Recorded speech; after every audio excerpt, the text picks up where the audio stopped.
Hi, I'm your host, Michelle Poverman, a former anxious empath turned mostly grounded psychotherapist, intuitive guide, and energy healer, and this is Into the Work. And it isn't just a podcast. It's your actual invitation to break free from old patterns, end the cycle of your self-abandonment, and finally step into the life your soul has been craving. Each episode is a spark to help you rise higher, to help you shine brighter and reclaim the truth of who you really are.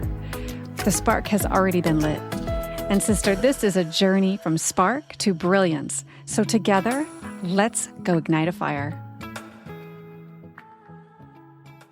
Hi, this is Michelle Poverman, and welcome back to the show. Today, we're talking about the ultimate breakup. Breaking up with your old identity, your outdated roles and versions of you that once kept you safe, but no longer fit who you're becoming. Because where you're going next, you know you cannot take this old identity with you because it's not going to work. The new year beginning have already started to feel like something for you, right? Like you can tell that where you're going next, you don't want to take that stuff with you. Whatever kept you stuck in 2025, we're going to address today. So we're going to talk about the fact that we are leaving this year of the snake, what that actually means, what you need to shed here, right? And where we're going next, this energy of the horse that's everybody's talking about on social media. I'm seeing it everywhere. So I figured we got to talk about it here. So the 2025, as you know, carried the energy of the snake.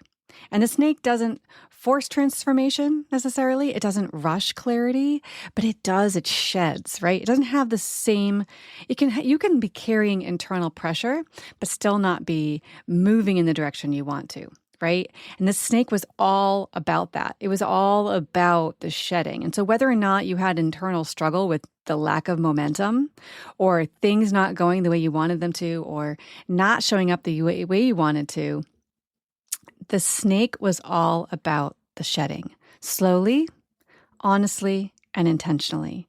And this current year that we're currently still in stripped away what no longer belonged to you. So what that means is we're not leaving any truth of you behind. We're not like trying to make you better because you're not good enough. What we're talking about here is getting honest and getting truthful. It's talking about the years of emotional weight. That's what we're talking about, is the years of emotional weight.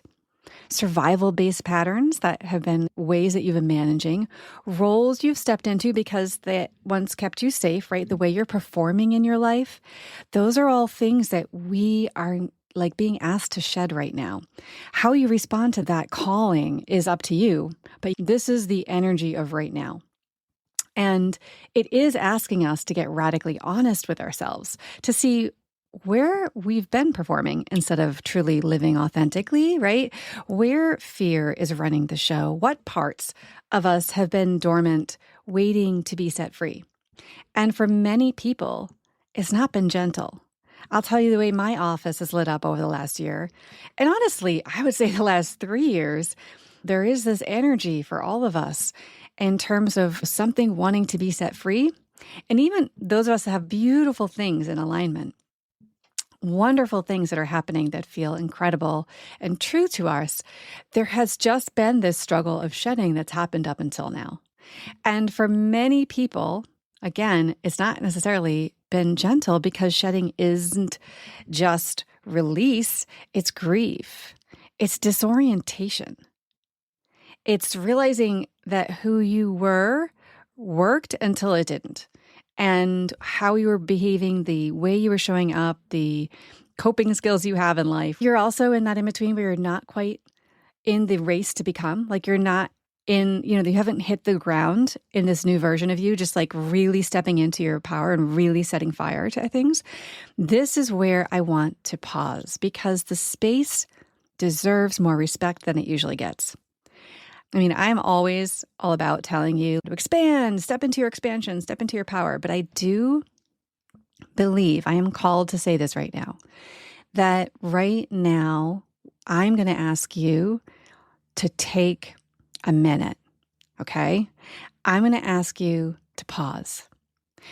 because this space does deserve a lot of respect. This time of pause between the shedding and the movement is really important. And that's why I want to catch you today. I want to talk to you about as we move out of this old energy of the snake year, right? When we move out of this shedding that we've been doing, the hard times that we've been having, any of your pain points looking back, you'll see that. And so many of us are standing in a quiet in-between space and the old skin has already loosened, but the next version hasn't fully taken form yet, right? And this is where I want to slow us down because this space is often misunderstood.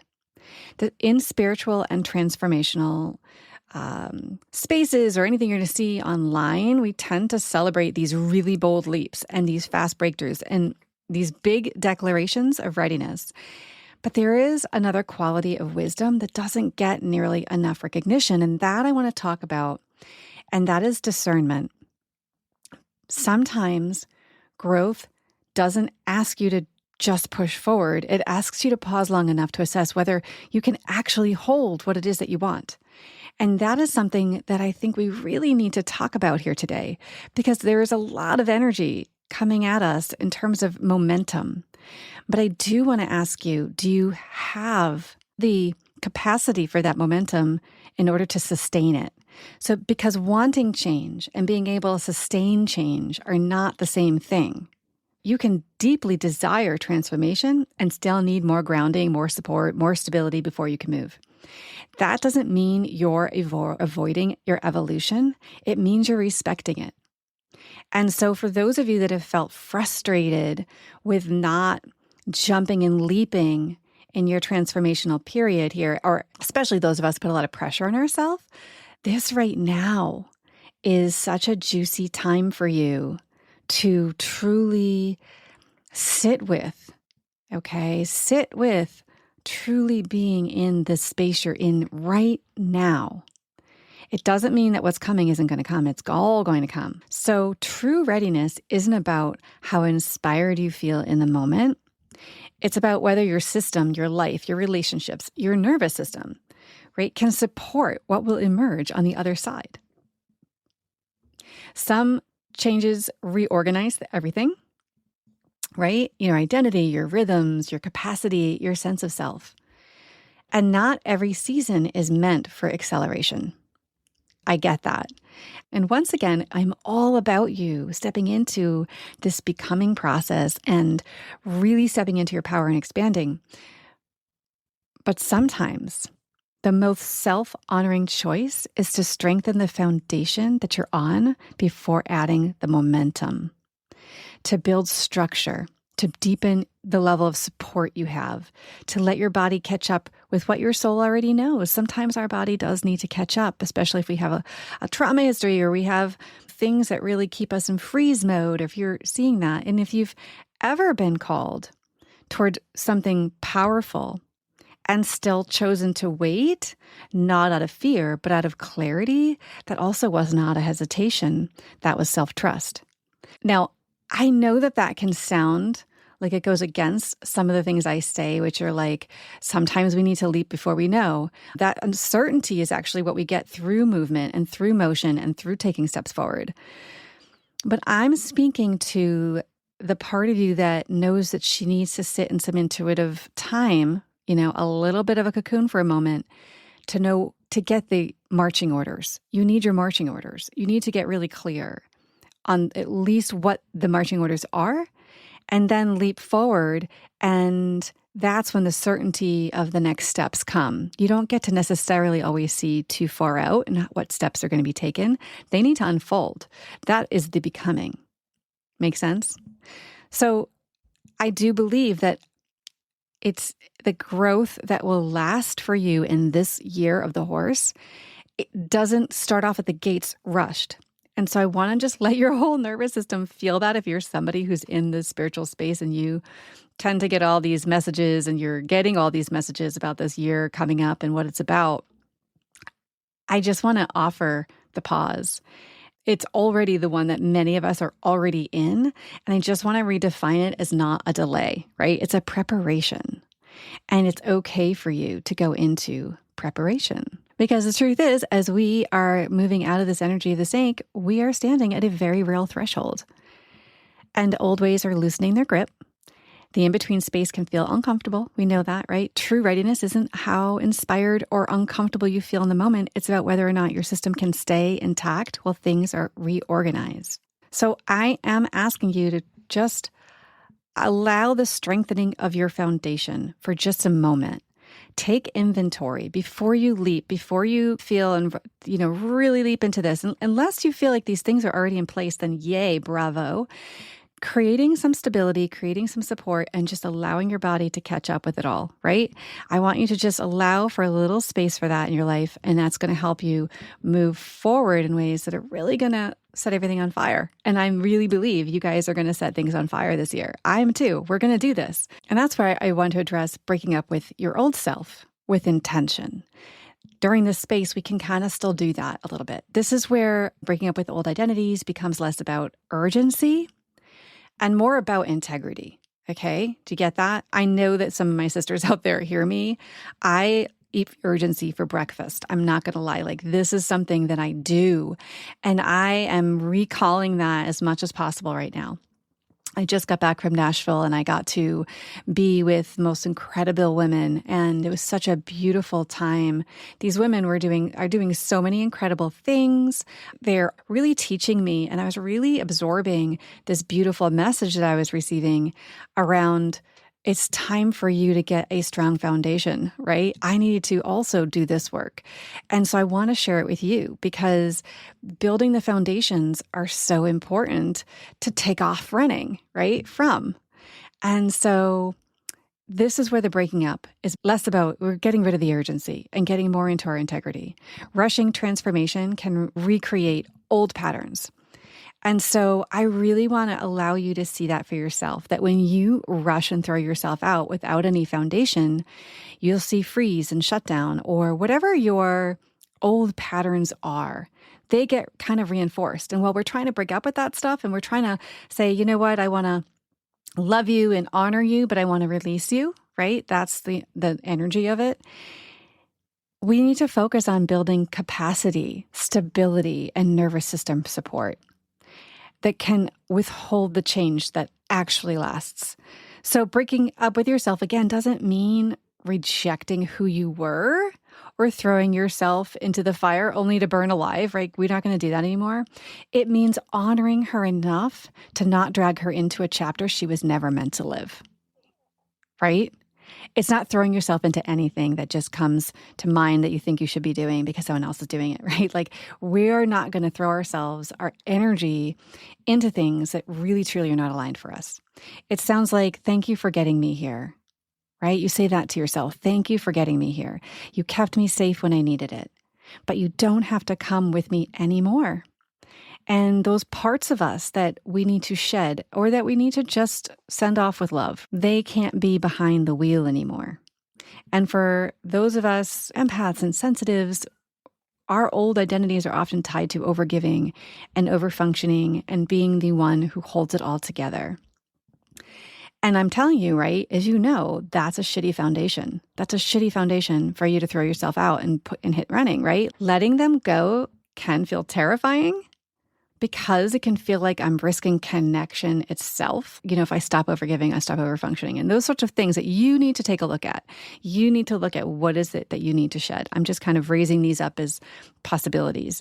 But sometimes the grief isn't about who you're losing. It's about who you're finally choosing. I really want to I want it to reshape this idea that you're choosing parts of yourself that are your truth. They already exist, right? Like, we're chiseling away, that snake was shedding, and we're getting to the truth of you, the real truth of you inside you. And we're choosing her, if that makes sense. And so as we move into the year of the horse, which you were hearing about, we're turning this energy around. I mean, this ship is turning around. And this is where momentum returns, but not the chaotic kind. That's what we're shooting for. The horse represents movement and fire and freedom and direction and leadership. This is not about rushing forward ungrounded, though, right? Like, can you see the difference? Like, the horse energy is like like you are at the helm or you are at the wheel and you know exactly where you're going and you are pushing forward and you are holding shit together, right? This is about moving from a strong foundation. The horse doesn't ask you to sprint blindly. It asks you to take the reins, choose a direction, to move with clarity, and to lead your own becoming. I think this action is going to be available, this energy, I'll say, this actionable energy is going to be available to us in 2026, but only to those of us who, one are willing to participate, because I do believe willingness is something we all need to truly look at. If you can't get out of your own way, you have to ask yourself what you're willing to do and why or not you're willing. What is that about? And for those who have the capacity to sustain it, because you've got a strong enough foundation, not need to be perfect, but you cannot ride forward from the sidelines anymore. You can really, maybe you've been inching your way, maybe you've had leaps and bounds, but you also keep falling back as a habit, right? Like you move forward and then you take 3 steps forwards, 2 steps back. Maybe that's your pattern.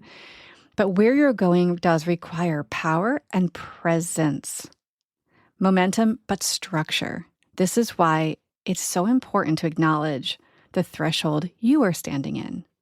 Because as we begin to move out of the energy, this is a very real threshold. As I've already said, the old ways are really loosening their grip. You're going to feel all this energy coming at you. You might already of like change. And the wisdom in it is knowing and respecting the pause. Not every call toward change is an invitation to move immediately. Sometimes it's an invitation to assess what you're standing on, right? Like, what is the ground you're on right now? And can that hold you to move forward? Do you need more support? Do you need more things in your life to help you to move forward in the direction you want to? And whether that's your business or whether that's your relationships or your life, what that looks like, it all applies. There's a difference between feeling the desire for transformation and having the internal and external support to sustain it, right? So we can want something deeply and still need more grounding before we step into it. And that's a lot of the work that I do with people who are involved in my programs, is that we're really helping you to build a foundation, which I also see as our relationship with ourself as the foundation, in order to go out in the world and create change. So true readiness isn't necessarily about how inspired or uncomfortable you may feel in the moment. It's really whether or not you can stay intact while things reorganize. Can you handle a reorganization? Because real change can truly be a little destabilizing. And a lot of people are like, really feel that and fear that. They don't want the destabilization. They want it to be easy. They want it to just be calm and not disruptive. But that's not real. It's going to stretch your nervous system. Okay, it's going to alter routines, your sense of self, your relationships. And not all growth does happen through acceleration, although acceleration is an important part of the picture. Some growth happens through strengthening that foundation, okay? So if you've ever sensed something really powerful is like really calling you forward, if that's happening right now, and you still choose to slow down so you can meet it from a steadier pace, I don't want you to say, oh, I'm avoiding this. Language is so important. How we talk to ourselves is so important. Don't label it as avoidance. Don't be like, what's wrong with me? I want you to say, I have discernment. Look at that. I'm really excited that I am practicing self-trust. What a beautiful job I'm doing. There is no prize for forcing transformation before you've resourced to hold it. But the kind of growth that lasts is the kind that is allowed to unfold in its time. So we are part of that process. We have to hold our part. We have to play our part. You have to take responsibility for the energy, the decisions, the choices, the power that you need to have in your life, taking responsibility. I do want to welcome you into sitting down, acknowledging your pain points. Like, what was 2025? What did I shed? Really honor it, notice it, see it. What are you in the process right now of really trying to let go of and work towards? And trust that this is it. This is the time. This is the momentum is all coming. And that you really need to have structural ground. And what would that mean for you? What would it look like for you to make changes in your life that would give you the strength, the coherency, the ability to stretch yourself, to go out there and do it? Is there something that you need? Is there some sort of support that you need? But you're doing this from a place of recognizing what no longer fits. You're doing this from a place, you're not negotiating with versions of yourself that are already complete. Imagine them as like when you see one of those circles, like I do this on my treadmill, you see a circle, you wait for it to complete. I want you to imagine that like a lot of these parts are about to complete the circle. They're about to be done. And this horse energy, it doesn't necessarily wait for certainty, right? It moves. And clarity does follow motion. But I am saying for you right now to take a look at, if these things are completing, if you want to just take on that energy, that mantra that the shedding has completed, I am done. And what does that mean for you now? And how do you build a ground that's not certainty, but it's resourcefulness, right? It's feeling resourced. So let's just close this episode by anchoring into what you're stepping into. You might you can place a hand on your heart. You can take a slow, deep breath here. And I want you just to say, I'm ready to run with clarity, with fire, and with vision. I am ready to run with clarity, with fire, and with vision. And I honor my capacity to do so. I trust it. And maybe for a journal question, what version of me cannot come with me into this next chapter? Maybe you really need to journal that out. What version of you it isn't welcomed into this next chapter? And you do that with love and understanding the beautiful role that it did play in your life, what it was trying to protect you from, and what truth is waiting to be lived once you let her go. When that part of you go, the old parts that you're breaking up with, what is the truth that is ready or getting ready? As long as it has the resources, right? And one last thing is a beautiful thing I experienced when I was in Nashville. Jessica Zweig is one of the coaches I've been so blessed to work with. And she did this beautiful event a 2-day event in Nashville. And one of the coaches that came on stage was Julie Solomon. She was really amazing. I didn't really know her well enough, even though I know that she's a very well-known coach out there. But I sat and heard her words, and they really just flooded me. They went right through me, and I loved her terminology. And so I want to share it with you here before we end. One of the things I picked up from her was that we have to truly learn as we move up in elevation. We truly have to learn how to breathe at that new elevation, right? That if you are trying to expand into new elevation and you can't breathe there, you can't sustain that. It will not last. It will fold. You will self-sabotage. Whatever will happen, right? But in order for your becoming and to get yourself to new elevations, you must be able to breathe at that elevation. And so I share that as we end here, because that is really at the totality of the messaging here for this entire episode is truly about you need the resources to breathe. You need to be able to be in this space that you're trying to get to. And that, my friend, is what you're after. That's the golden nugget. That's the golden ticket. So thank you so much for being here with me today. As always, I love and appreciate you so much. And please share this episode with anybody that you feel will really benefit. I think that most of us really need to hear this messaging as we enter into this new season. And I'm just sending so much love your way for the rest of this week. We've got all these holidays in play right now. We've got the new year coming, the winter solstice. I hope that you are taking the time and pausing and really settling into embodying what is the energy right now for you and how you can feed your soul right now. And I'm so grateful for you. All right. Have a beautiful week, and I will talk to you next week. Bye for now. Thank you for joining me on Into the Work, Therapy for Empaths and Seekers. If this episode spoke to you, please follow the podcast and leave a review. It is the best way to spread this healing work to other women. Your presence here matters. Step into your power, heal your soul, and rise with women who are doing the same. Keep joining us every week, and together we can heal the world. If you're ready to dive deeper, grab your free Shadow Work Transformation Bundle in the show notes, and I will look forward to seeing you next week.